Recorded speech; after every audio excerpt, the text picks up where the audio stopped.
Infidélité du peuple. La mauvaise foi détruisant toute vie sociale, versets 2 à 9. Désolation prochaine de Jérusalem, versets 10 à 16.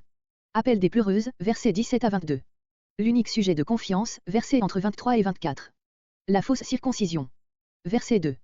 Selon le texte hébreu, ce verset est le premier du chapitre 9. Cabane de voyageurs, camp ou caravansérail, comme on en voit encore en Orient, hangar vide où s'abritent les voyageurs.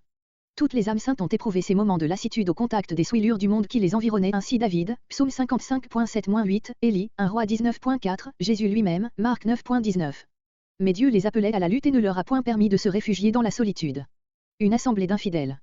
Le premier de ces termes désigne d'ordinaire les réunions solennelles du peuple de Dieu, il est employé ici par ironie, comme si nous disions, une église d'incrédules. Verset 3. Ils bandent leur langue. La langue est l'arc et le mensonge le trait. Ils règnent, le prophète parle des administrateurs du peuple. Verset 4. Supplanter, allusion à la conduite de Jacob et à son nom. Verset 5. Ils exercent, ils s'étudient à bien mentir. Ils se travaillent, ironique, ils se donnent autant de peine pour faire du mal que l'on doit s'en donner pour faire le bien. Verset 6. Tu habites, Dieu parle au prophète. Le mensonge souille leur relation avec Dieu aussi bien que leur conduite entre eux et avec le prophète. Les fondre au creuset, même image Jérémie 6.28-30, le châtiment est représenté comme le seul moyen de purification qui reste encore au pouvoir de Dieu. Verset 8. D'art meurtrier. Comparez Romains 3.13. On saluait en disant, paix vous soit donnée. Matthieu 10.12-13, Jean 20.19-21. Verset 9. Reproduction textuelle de Jérémie 5.9. Verset 10. Plus de villes, plus d'hommes, plus de bétail, plus même d'oiseaux, plus que des chacals. Verset 12. Le peuple ne saurait répondre à cette question si simple sans se condamner lui-même. C'est pourquoi Dieu répond à sa place. Verset 14. Leur ont enseigné. Le Père devait enseigner la loi du vrai Dieu à ses enfants, Deutéronome 4.9. Mais le nom de Béel avait remplacé celui de Jéhovah dans ses instructions domestiques. Verset 15. L'absinthe. Plante très amère, non mangeable. Cet aliment et ce breuvage repoussant sont l'image des maux du siège, de la prise de la ville et enfin de l'exil qu'ils seront contraints de subir. Eau empoisonnée, Lamentation 3.15, Lamentation 3.19, Apocalypse 8.10-11. Verset 16. L'épée après eux, par exemple, après ceux d'entre eux qui s'enfuiront en Égypte. Comparez Jérémie 42.16 et Jérémie 44.1-30. Combien d'autres furent massacrés sur le chemin de l'exil. Jusqu'à ce que cette menace ne concernait que les impies. Ce passage est une reproduction de Lévitique 26.33 et Deutéronome 28.64. Verset 17.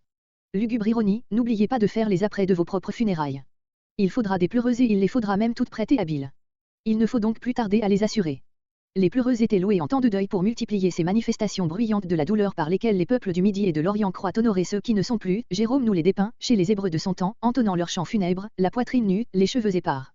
Ces lamentations avaient leur rituel et leur formulaire qu'il fallait apprendre, de là l'expression, celles qui savent, c'est-à-dire celles qui sont le plus expertes dans leur art. Le talent d'exécution devra se montrer digne des circonstances. Verset 20. Le prophète invite les mères israélites à faire enseigner à leurs filles le métier de pleureuse, car c'est le seul qui sera en rapport avec la catastrophe imminente. Verset 21. Car la mort. Comme un voleur ou un ennemi. Pour retrancher. En vidant les maisons, la mort vide par là même les rues et les places publiques. Verset 22. Comme la javel. Le moissonneur coupe des poignées d'épis avec la faucille puis il les jette derrière lui sur le champ, afin qu'elles soient ramassées par l'ouvrier qui le suit. Les hommes tués seront semblables à des javels jetés à terre par le grand moissonneur et il n'y aura personne pour relever et inhumer tous ces cadavres. Même pensée sous d'autres images Jérémie 8.13. Verset 23. Verset entre 23 et 24. La cause de la ruine, verset 23, et le moyen du salut, verset 24. Ce qui a perdu Israël, c'est la confiance en sa propre politique et en ses propres ressources, en argent et en hommes.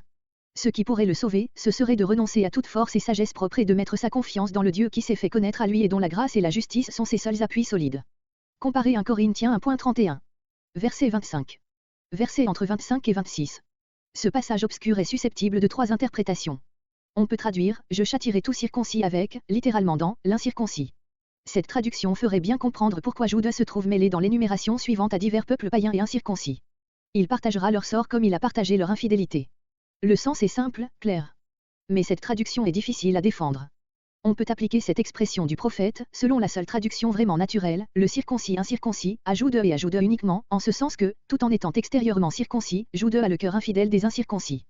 C'est à ce titre que Judas serait jeté, dans l'énumération suivante, au milieu des nations incirconcises de corps et de cœur qui l'avoisinent, afin de lui faire bien comprendre que, malgré sa circoncision corporelle, il n'en sera pas moins jugé et châtié comme tous les incirconcis. Pour ton incirconcision de cœur, tu seras châtié, aussi bien que tes voisins incirconcis, verset 25, et que tous les gentils en général, verset 26. L'expression « circoncis incirconcis » peut être appliquée non à Jude seulement, mais encore à ces nations dont les noms accompagnent le sien. Il faut nécessairement admettre dans ce cas que la circoncision était en usage chez ces peuples. Nous n'avons pas de preuves historiques en faveur de cette manière de voir, si ce n'est à l'égard des prêtres égyptiens. Mais on pourrait supposer qu'il en avait été primitivement ainsi chez les 4 autres peuples qui descendaient soit d'Abraham, Édomites et Ismaélites du désert, soit de l'eau, Moabites et Ammonites. Le prophète dans ce cas dirait à Jude, s'agit-il de la circoncision du corps? Tu n'es en rien supérieur à ces quelques nations qui la pratiquent aussi bien que toi, verset 25. S'agit-il de celle du cœur? Tu es sur la même ligne que tous les peuples païens en général, car tu n'es pas moins vicieux que tout, verset 26. Que l'on admette le second ou le troisième sens, l'intention de ces versets est en tout cas de montrer que là où règne l'incirconcision du cœur, le jugement de Dieu ne sera pas arrêté par la circoncision du corps et que par conséquent Jude ne doit se faire aucune illusion sur le sort qui l'attend aussi bien que ses voisins idolâtres. C'est exactement la pensée développée par saint Paul Romains 2.25 et suivant. Ceux qui se rasent les tempes, épithète désignant, comme Jérémie 25.23 et Jérémie 49.32, quelques tribus arabes. Hérodote dit, 3, émoticône n'en croyant pas ses yeux, que les Arabes se coupent les cheveux en rond et se rasent le tour des tempes en l'honneur de Bacchus. Toutes ces pratiques étaient interdites par la loi, Lévitique 19.27, à cause de leur affinité avec l'idolâtrie.